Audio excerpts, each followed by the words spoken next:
children and other family members.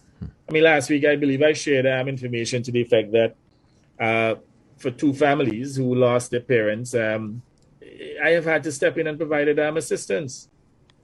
Now, how many more of these people should die before we take these issues seriously, or the issue of vaccination seriously?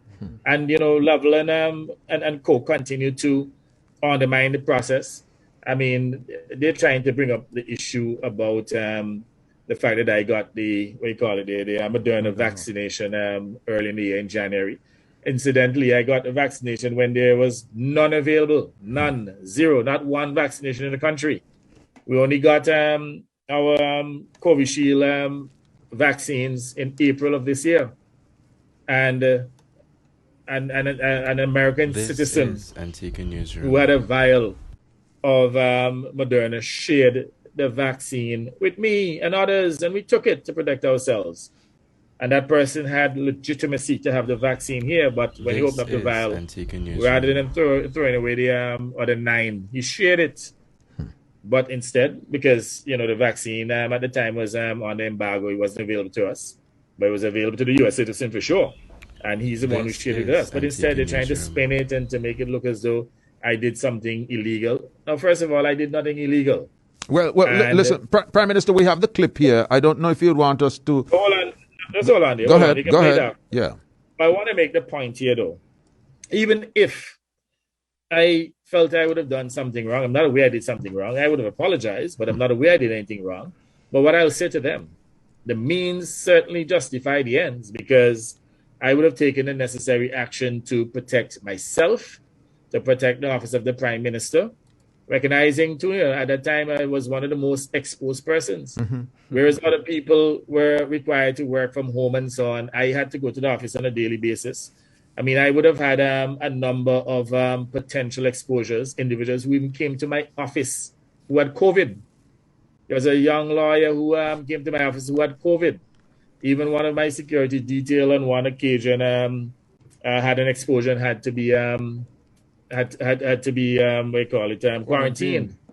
Then I had a situation in which an opposition element told another lady who reported to my security at the time that they're going to get somebody who's infected with COVID to come to my office and to infect me. You can ask Inspector Daly. Wow. Those are the kind of viciousness that I had to deal with back then.